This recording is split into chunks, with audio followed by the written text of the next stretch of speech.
We are back with all the latest NHL trade and free agent rumors. Who is the Vegas Golden Knights trying to trade out in order to sign Alex Pietrangelo to create some cap space? The Maple Leafs suddenly have way too many bodies in the forward group and defense group after their recent signings. The Montreal Canadiens obviously missed out on Taylor Hall, so who are they targeting next? Plus, we also have trade updates on teams like Vancouver, Tampa, and Chicago. We'll jump into all the latest rumors coming up next.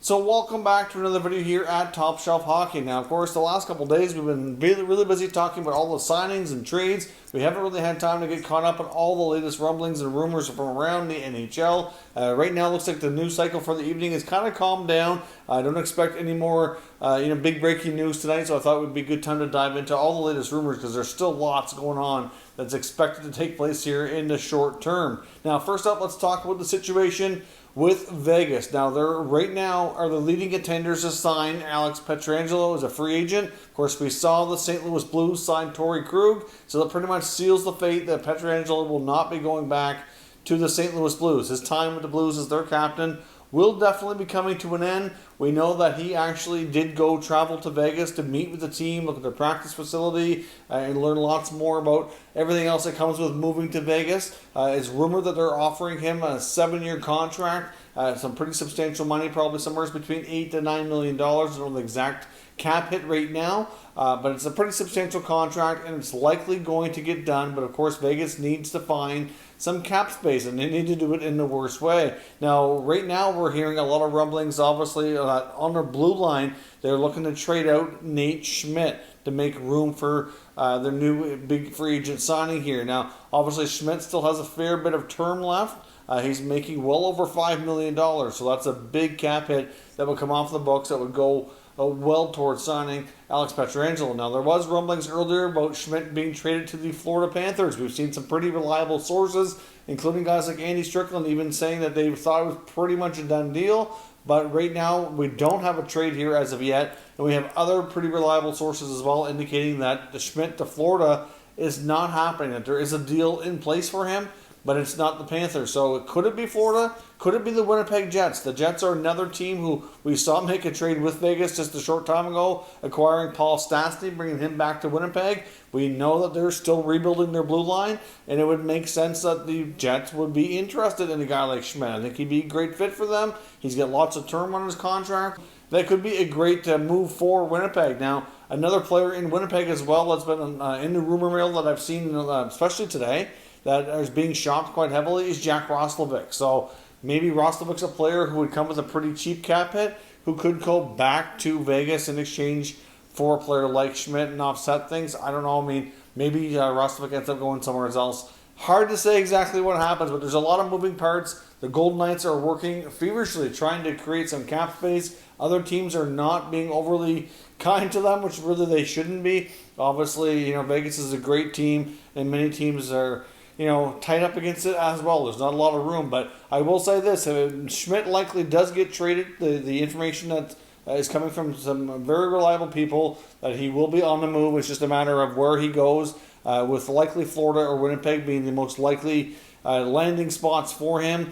And then there's other players as well that we've seen in the last day or two over this weekend, like Max Pacioretty's name has been out there as well. To a degree, I've seen some rumblings around Marchessault, but I think that's less likely. But if your name's not Mark Stone or Shea Theodore or Robin Leonard, I think there's a possibility that they could be on the move. Of course, they're still trying to move Marc-Andre Fleury as well. I know they really don't want to go into next season with Fleury and Leonard both and all that money tied up in the goaltending position, but it's proven to be quite challenging. And no matter what they do here, they're going to have to attach some sweeteners on some of these contracts, especially a guy like Fleury, to make other teams want to take that on and help them out. So Vegas is not done. They're likely getting the big top defenseman here in the free agent class, and they're trying feverishly to move out money. Just a matter of where some of these players go. But certainly there's going to be some a big trade or two coming out of Vegas in the very near future here. Now, of course, as we saw as well, Taylor Hall signed a free agent contract with the Buffalo Sabres, which took many of us by surprise. I don't think any of us would have predicted Buffalo was a landing spot, but I'd say a couple of things that were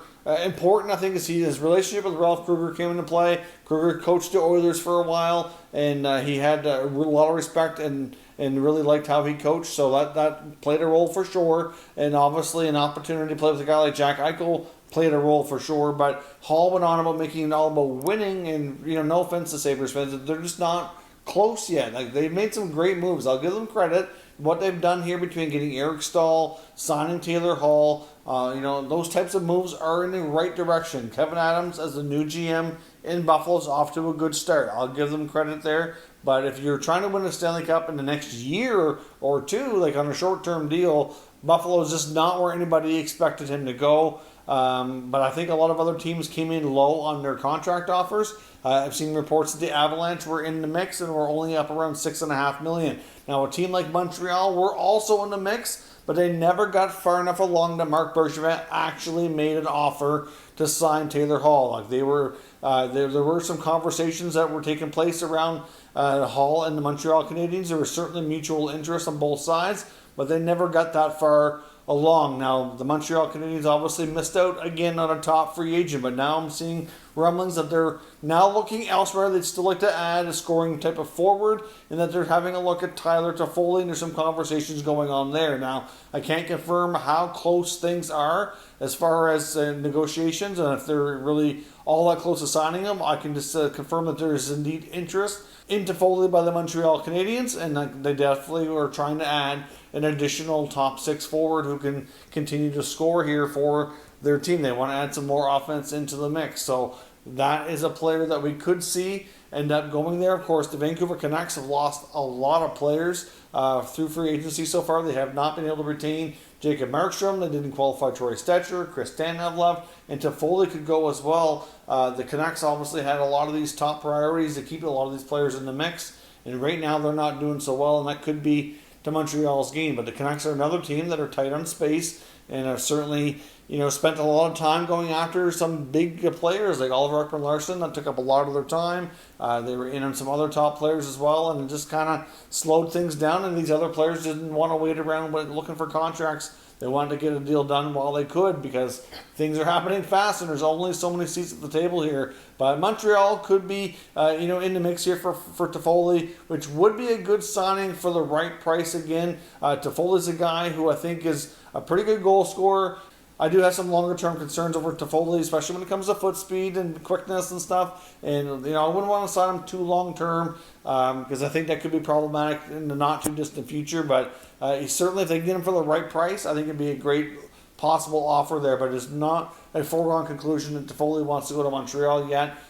He very well could still end up out west as well, in California, which is also a distinct possibility. So we'll see what happens there, but Montreal's still in the hunt for another scoring forward. Now, of course, we've seen some interesting moves by the Toronto Maple Leafs here in recent days. They've made some pretty good free agent signings, I must say. One that's a little bit more confusing that they did this evening, signing Jamie Vesey. I'm not really sure why they wanted Vesey, but they very well could look at him as playing in the third, fourth line role that could be cheaper than some of their existing players who they could use in a way to kind of shed a little bit of cap space, because as we know, the Leafs are pretty tight up against them. I mean, they got some defensemen signed. They got TJ Brody and Zach Bogosian, which creates a very crowded blue line. And you look at the forward group with their additions of Jimmy Vesey. They also brought in Wayne Simmons, brought back Jason Spezza, and they still have way more than enough forwards there. So clearly bringing back some other guys as well, like a Dennis Malgin. There's just way more than enough players. Now, some of these guys can go to the American Hockey League and have their contracts buried, so they're not going to count against their NHL salary cap. But still, if you look at the moves they made as well, trading Johnson for Joey Anderson, they bring back another forward. I mean, Anderson could end up in the minors, but he also could very well be on a lot of teams. He could be a fourth-line NHL player. So there's strong enough players there who can make up those bottom 6 minutes. So they're going to have a variety to pick from like they did before, and a lot of it very well could come down to money as well. Because of that, I can't help but wonder if a player like a Pierre Engvall, who they signed to an extension last year, could become somebody they can part with, because obviously he had a great start that he really cooled off, signed an extension, and now they have a lot of these other players in that $700,000 to $900,000 range who will be making, even though it's only $200,000-300,000 less than him,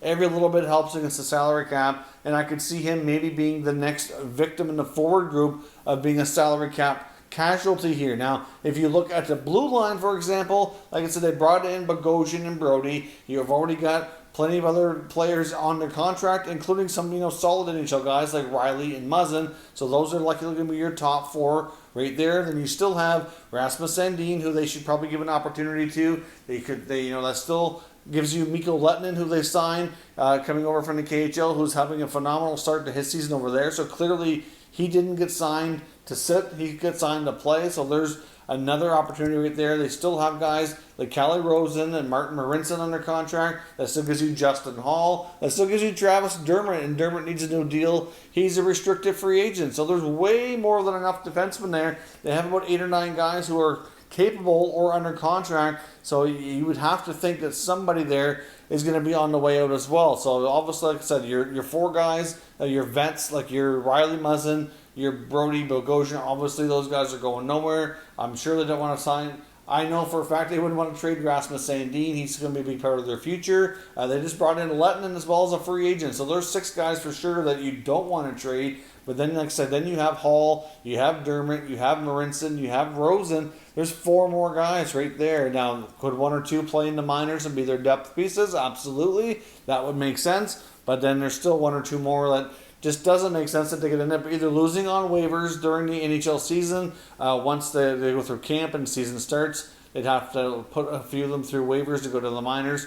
And it could be at risk there. So clearly I expect the Maple Leafs to move some bodies out. And I would think players like Engvall, Dermott, Justin Hall, Marty Marincin, they're the most likely candidates to me who the Leafs will be looking to trade out to free up some necessary space. And I would imagine the return would be minimal, either a prospect who's definitely going to be playing in junior or in the minors, or just a draft pick of some sort coming back. But the Leafs have more than enough bodies with everybody they've signed. They need to now clear out some of the ones that they want to move out. Likely going to be players who are making a little bit more money than the others. It's going to boil down to dollars and cents here to get this just right.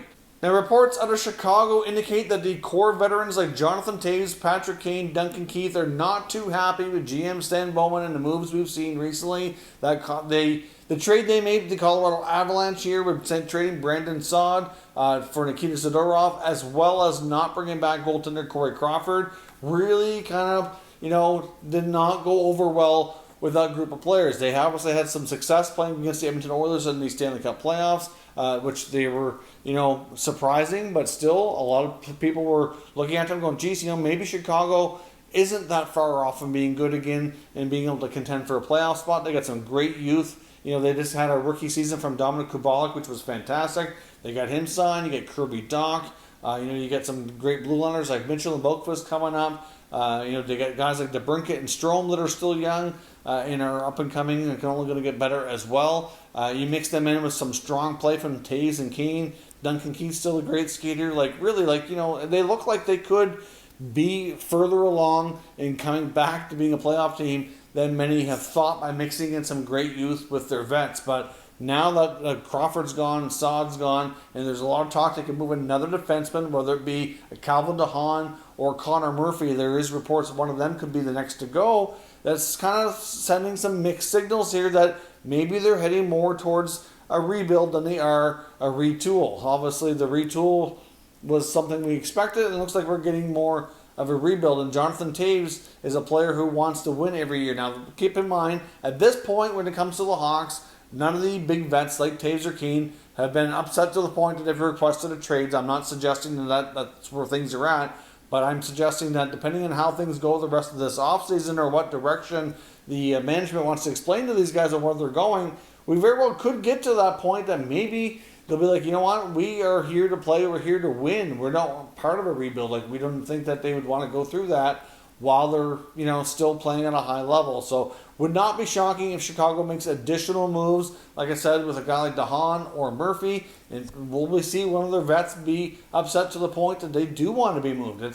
I guess it's possible. It hasn't happened yet, but it's a situation we're going to have to monitor here for the next little while. Now, of course, as we know, the Tampa Bay Lightning are really in a bad spot when it comes to the salary cap. One of their top players to move out to help free things up is Tyler Johnson, and they're not having a whole lot of luck. As I mentioned before, they've been way too generous with giving out full no-trade clauses. He is one of those lucky recipients. Now, of course, he did kind of work with them a bit and gave them, I believe it was 5 or 6 teams in the beginning. I think he expanded by a couple extra after, so we're probably up around 7 to 8 teams that he would be willing to waive his no trade to go to.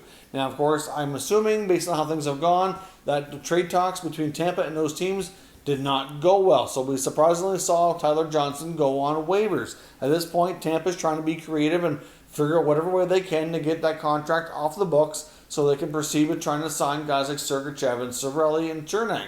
Well, obviously nobody claimed him, so that did not work as well. Many thought that it was a kind of a creative way to move Johnson, because obviously with his no trade, he can block trades to certain teams, but going through waivers, he can't do that. So obviously maybe a team expressed interest. They could not be traded because of this clause in his contract. So the Lightning thought, well, heck, we'll put him on waivers. They can put it in a claim, and away he goes. Well, that did not work out. So obviously we're going to see what's going to happen here between Johnson and the Lightning, but they're going to have to continue to work on this. They're going to have to add a pretty solid sweetener, whether it be a top prospect they don't want to part with or a really young player like out of their RFAs. Maybe one of them have to go. They may not have a choice here that a guy like Cirelli or Sergachev or Cernak, preferably one of the first two here, Sergachev or Cirelli, might have to be attached to a guy like Johnson or the first round pick next year at the very least. Teams are not going to be calling up Julian Breezeball trying to help him out without getting a substantial return to get that contract off the books. He still has a lot of years left at $5 million. And he's not the only one they're going to have to move. They're going to have to move others as well. They're looking at moving Braden Coburn. That's a little cheaper, but still another veteran defenseman that they are trying to move. He was a player who didn't see a ton of action in this year's playoff return when they won the Stanley Cup. I mean, he did play, but he also sat out a lot as well, so he's kind of becoming a spare part for them. He's got 1 year left on his contract. That may or may not be a little bit easier to do. But right now, Tampa's in rough shape. They got to find a way to get a Johnson here, as well as at least one other decent-sized contract. And of course, as I mentioned earlier, the Vancouver Canucks have missed out on re-signing a lot of their own players, and now they're going to have to end up turning to the trade market, it's looking like, because the free agent market has not been kind to Vancouver, because their attention's been so focused on some of these top players like Ekman Larsson that they've missed out. I mean, they spent a lot of time on Jacob Markstrom trying to get him signed. They quickly jumped to Holtby when they realized that might not happen, or that Markstrom was going to be getting too much money, or at least not signing without getting too much money. The Ekman Larsson trade certainly tied up a lot on their blue line, because they couldn't sign players unless they knew that contract was coming in. And, they ended up losing guys like Tanev and Stetcher. And now we saw them also lose Louis Domingue, who was their number 3 goalie. So the Calgary Flames actually scooped up 3 former Vancouver Canucks. So clearly Calgary was fond of some of their players. But now Vancouver is going to be scrambling to replace some guys, especially on the blue line where they lost Tanev and Stetcher. I mean, they do have some younger players like an Olli Juolevi who might be able to step in and play a little bit more. He's one of the older prospects. You still got like Rafferty and Rathbone who could jump in as well. But they're likely going to want to add at least one more decent veteran guy to have some more experience back there. You don't want to have too much youth on your blue line at one given time. So it is suspected they are going to have talks with teams like New Jersey, who might be willing to move Damon Severson. David Savard in Columbus is a potential player. I think it's less likely now because they've traded some other defensemen recently. So Columbus probably want to hang on to Savard. And they have some other guys out there they could look to here as well. But either way, it wouldn't be surprising if the Canucks do go into the trade market to look at a defenseman. There's still some out there on free agency that they could look to. I'm just not sure that there's a lot out there that kind of fits what they're kind of looking for to replace some of these players. So we'll see what happens. But the Vancouver Canucks said free agent frenzy has not been kind to them. And now they have some players to replace on their blue line. So that is all your latest rumor updates here for today between the trade and free agent markets. We should see more activity here in the coming days, so stay tuned. I'll keep you up to date with all the latest rumblings from around the NHL. Thank you very much for watching, and I'll catch you next time.